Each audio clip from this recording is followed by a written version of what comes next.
los últimos 10 años, mucho se ha avanzado, muchísimo se ha avanzado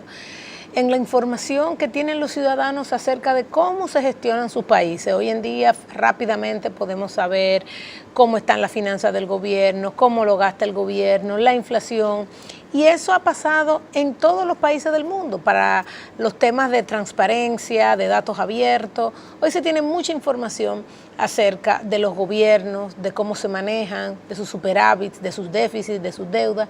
Digamos, no tanto así de las ciudades per se. Hoy en día hemos querido dedicar el programa a conocer un poco más adentro de los datos, de las finanzas, de la ciudad de Santo Domingo, del Ayuntamiento del Distrito Nacional, con información proveída por el Ayuntamiento del Distrito Nacional, un poco para alinear lo que es conocer la República Dominicana y conocer sus diferentes ciudades, sus diferentes municipios. De hecho, hoy en día sabemos, nos preguntan a cualquier dominicano y sabemos decir, mira, la presión tributaria es un 14%, los ingresos del gobierno son unos 500.000 millones de pesos, la deuda del gobierno es un 50% del PIB, eso es muy discutido en todos los foros. Sabemos, digamos, que el déficit del gobierno es alrededor del 3.7% del PIB, que hoy en día representa alrededor del 20%, 21, 19% de los ingresos, pero no así tanto de los municipios, los cuales se definen como gobiernos locales. En el caso de la República Dominicana, al igual que otros países, el tema de la gestión municipal constituye un paso hacia la descentralización de la gestión de un país. Un país es muy diferente entre sus diferentes regiones, entre sus diferentes provincias. Cada provincia tiene una particularidad. En el caso de República Dominicana, por ejemplo, no es lo mismo gestionar una provincia como la Altagracia, un municipio o un distrito municipal como Punta Cana, que tiene características muy diferentes a lo que es gestionar el Distrito Nacional, donde están todas las oficinas públicas, donde hay un desarrollo inmobiliario muy fuerte, o gestionar el sur, o gestionar la zona norte, donde están todo lo que son proyectos agropecuarios, la industria, la zona franca. Entonces, cada ciudad tiene su particularidad, cada ciudad tiene su idiosincrasia, tiene sus municipios, y como tal, la descentralización, pues lo que hace es poder llevar a la realidad de cada ciudad su gobernanza, su gestión y su gobierno. Sin embargo, muy poco hoy sabemos, más que lo que podemos entrar a algunas páginas web, de cómo se están manejando estos gobiernos. Existe, de hecho, una ley que antes del año 2002-2003 estipulaba que un 4% del presupuesto del gobierno iba a parar a manos de los gobiernos locales, de los ayuntamientos para administrar la ciudad, pero además le confiere otras fuentes de ingresos, como por ejemplo poder cobrar por la utilización del espacio público y como tal las EDES y todo lo que es la red de distribución, debido a que impacta todo lo que es el espacio público, pues también le da ingreso a los ayuntamientos, además del cobro de temas de publicidad exterior. O sea, tiene diferentes fuentes de ingresos con la cual puede gestionar la ciudad. Esta ley luego se cambió y se incrementó de un 4 a un 10% del ingreso del Estado dominicano como tal para ser enviado a esto. Más tarde, en el año, la ley 167-07, crea lo que es la ley del Distrito Nacional y sus municipios. Y aquí se establece específicamente cuáles son los roles que tienen las alcaldías de cara a la gestión de la ciudad. Son muchos y diversos los roles que tienen. En primer lugar, obviamente, la gestión de todo lo que es el mantenimiento o la gestión de los residuos sólidos de la ciudad es algo que cae bajo la administración de las alcaldías. Pero también está el tema de la gestión del tránsito, del plan de ordenamiento de la ciudad, de los permisos de dónde y qué se puede construir en cada lugar, el tema de las obras comunitarias y todo lo que son los proyectos de pequeñas y mediana infraestructura de cada una de las ciudades. De hecho, los ayuntamientos deben hacer de manera regular y cada año lo que se llaman las asambleas de presupuesto participativo. En esta asamblea de presupuestos participativos, pues los ayuntamientos se sientan con las diferentes circunscripciones, con los diferentes barrios, para levantar sus necesidades y hacer un plan de trabajo a mediano plazo, donde vayan llenando las necesidades de infraestructura que tienen estas pequeñas unidades que son los barrios y las zonas de cada una de las ciudades, como es el caso claramente del Distrito Nacional. La verdad que las finanzas públicas en los últimos años pues han sido muy impactadas, sobre todo en el caso del ayuntamiento, por los crecimientos poblacionales, por los crecimientos de la demanda, por la necesidad de competir en una economía más abierta, por la necesidad de invertir cada vez más en educación, de dar mejor salud, de mejorar la infraestructura para unir puntos a puntos, porque la producción muchas veces se encuentra en un lado, en otro lado está todo el tema de puertos y aeropuertos, y la interconexión entre las diferentes ciudades ha sido muy importante. Esto claramente ha dejado retos en todo el proceso, y uno de esos retos es que hoy claramente pues el Estado quizás no está en capacidad de dar ese 10%, ni siquiera el 4% que debe pasar a los municipios, y esto ha hecho claramente que la gestión de cada uno de esos municipios sea cada vez más difícil, un reto más grande, con mucho que avanzar. Sin embargo, claramente que estas unidades cuentan con ingresos para llevar a cabo la gestión municipal como todo, cuidar los espacios públicos, ayudar al ciudadano, hacer ambientes de recreación que sean cada vez más seguros para la ciudadanía, asegurar un tránsito que mejore la calidad de vida de sus ciudadanos. Ustedes pueden ver en pantalla cómo es para el Ayuntamiento del Distrito Nacional la estructura de sus ingresos. Ustedes pueden ver ahí en esa pantalla, en ese slide que ustedes están viendo, cómo para el año 2017 el Ayuntamiento del Distrito Nacional generó ingresos o tuvo ingresos por un valor de 3.506 millones de pesos. Eso fue un incremento de solamente 1.3 con respecto al año 2015. Pero ¿qué pasó? Es muy interesante. De esos 3.500 millones, 1.556 provienen del gobierno central por aquella ley que confiere pasar a los ayuntamientos alrededor de un 10%, que hoy se pasa más o menos un 3%. Y 658 vienen del 3% que por ley deben pasar las sedes de la cobranza que tienen en ese municipio en particular, y luego alrededor del 34% pues proviene de la gestión interna. 500 millones de esos 1.292 proviene de la cobranza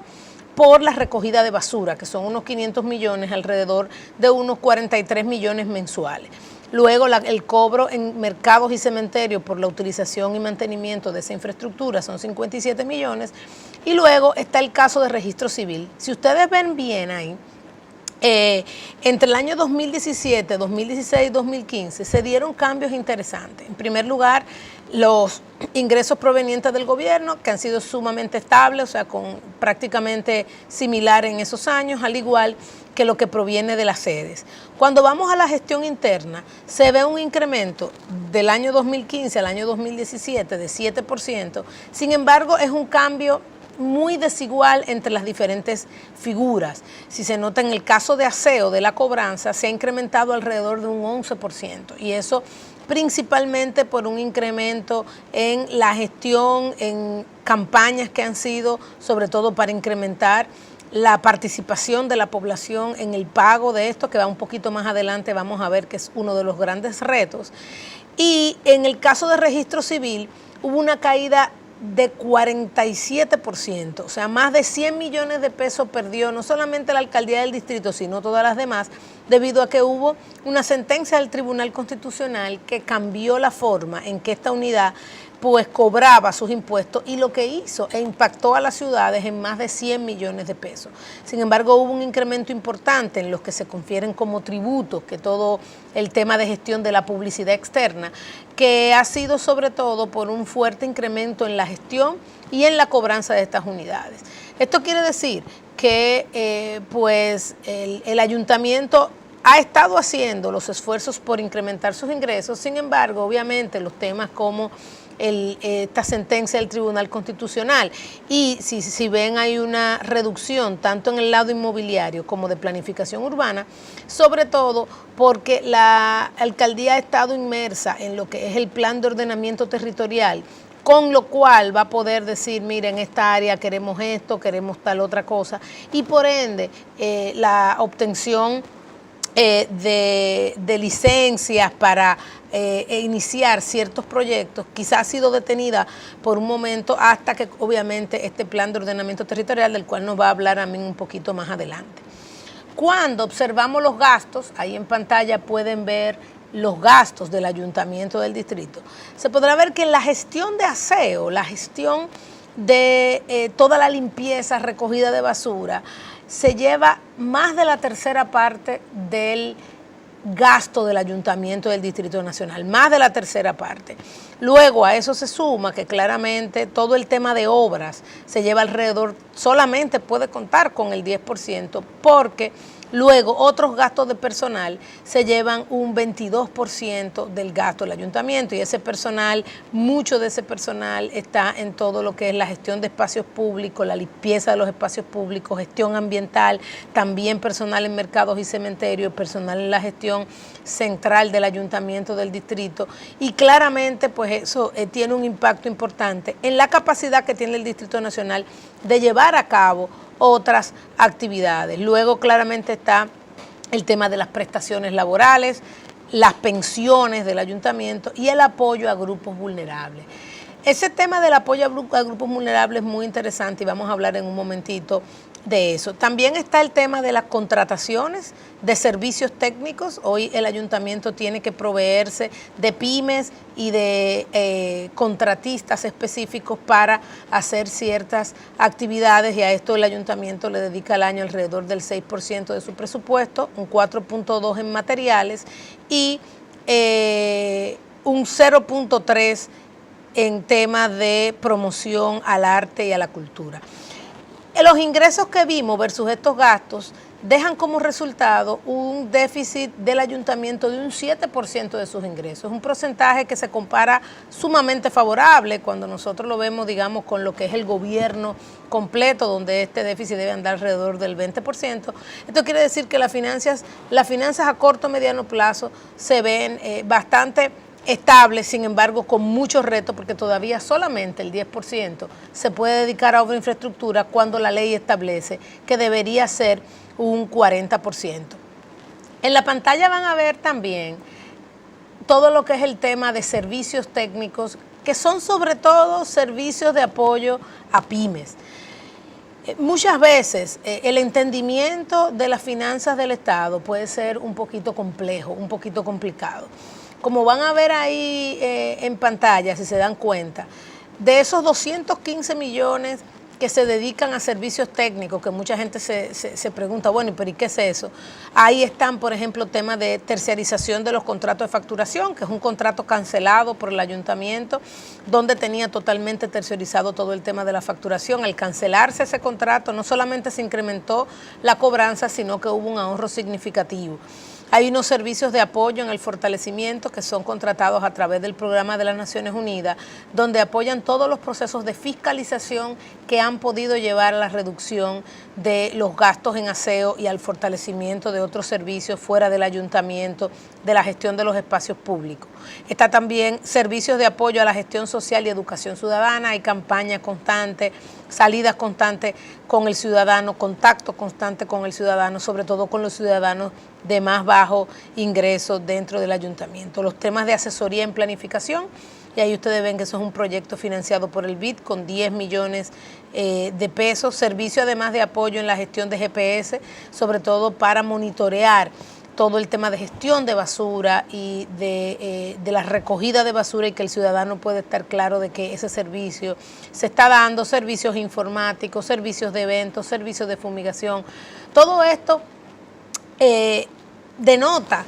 la complejidad en la administración de una ciudad como tal. O sea, se tienen que gestionar las áreas verdes, los espacios públicos, los temas de tránsito, las obras comunitarias, la gestión de aseo, y todo esto requiere no solamente competencias muy diferentes a cada nivel, sino también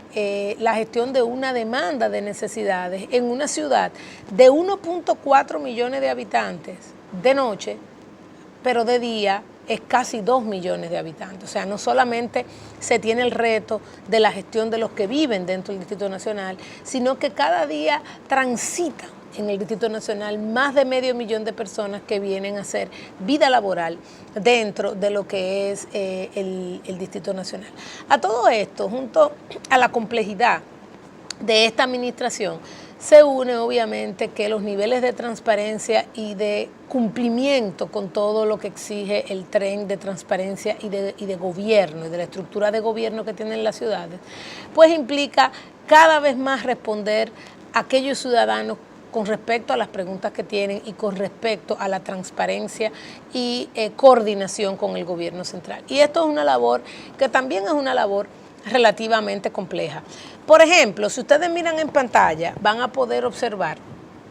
la distribución del gasto en publicidad del Ayuntamiento del Distrito Nacional. Muchas veces la gente se cuestiona y dice, bueno, pero los gobiernos gastan mucho en publicidad, no gastan mucho en publicidad. Ustedes ven ahí una distribución de cómo es el gasto en publicidad. Se dan cuenta que el 34% de ese gasto en publicidad se va a la aprobación del arte, la cultura y el deporte. Cómo el ayuntamiento pues participa directamente en actividades de deporte, del básquetbol, del baloncesto. Un 20% son campañas de ponte al día, o sea, son campañas de cobranza, campañas de disminución de tarifa para que la población, como vamos a ver en el próximo segmento, sea más sensible al tema del pago de la basura. El 17% de ese tema de publicidad se va en campañas educativas, en campañas que acercan al ciudadano a la ciudad, que lo hacen más consciente de qué es lo que implica gestionar la ciudad. El 5% sobre campañas de recogida nocturnas, donde se cambian los horarios de basura, donde se le dicen cuáles son las rutas y frecuencias, y las campañas, ese 5% unido al otro son campañas de cambio de estafeta ante los cambios que ha ido haciendo de los canales de pago que tiene. Y claramente un 20% de esa publicidad es ya publicidad institucional directamente de todas las campañas que hace el Ayuntamiento del Distrito Nacional para posicionarse dentro de la mente y dentro de la gestión del día a día del municipio. En cuanto a los gastos de nómina, vamos a ver, para finalizar en este segmento, la gestión del tema de nómina. Yo creo que es uno de los grandes retos que tiene no solamente el Estado como todo, sino cada uno de los gobiernos locales, el tema de gestión de la nómina. Como vimos, además de la parte de aseo, la nómina se lleva el 22% del presupuesto del Ayuntamiento del Distrito Nacional. Ustedes pueden ver en pantalla lo que ha pasado con la cantidad de empleados que tiene el Ayuntamiento del Distrito Nacional. Entre el año 2016 y el diciembre de 2017 ha habido todavía a nivel, cuando tomamos en cuenta los empleados administrativos, los obreros, la policía, estamos hablando de que el Ayuntamiento del Distrito Nacional tiene alrededor de 5.000 empleados, y esto ha significado una reducción con respecto al año 2016, y esta reducción se ha hecho sobre todo para poder lograr los salarios que ustedes ven. En el año 2016, en promedio, un empleado administrativo del Ayuntamiento del Distrito Nacional ganaba alrededor de 10.000 pesos, y eso hoy en día es 14.000 pesos, pero ese salario está todavía casi un 30% más por debajo de lo que paga el mercado y el mismo sector gubernamental a posiciones similares. Lo mismo pasa con los obreros que apenas ganaban 5.700 pesos, hoy en día ganan alrededor de 6.438. Ciertamente estas personas no trabajan a tiempo completo, la mayoría en el distrito trabajan a tiempo parcial, haciendo aseo en la mañana, en la tarde, también pues trabajando en obras comunitarias mañana o tarde, pero como quiera son salarios relativamente bajos. Y lo mismo pasa con el tema de la policía municipal, donde esos salarios se han incrementado de 5.700 en promedio a 7.500, todavía un 40% por debajo de lo que paga un mercado en términos de salario y solamente se ha podido lograr por un poco la reducción en la nómina del Ayuntamiento del Distrito Nacional. En el próximo segmento vamos a hablar un poquito más de cerca acerca de los temas de la gestión de residuos sólidos, del aseo en la ciudad y finalmente en el tercer segmento vamos a tener una charla interesante con el arquitecto Amin Abel sobre el plan de ordenamiento territorial.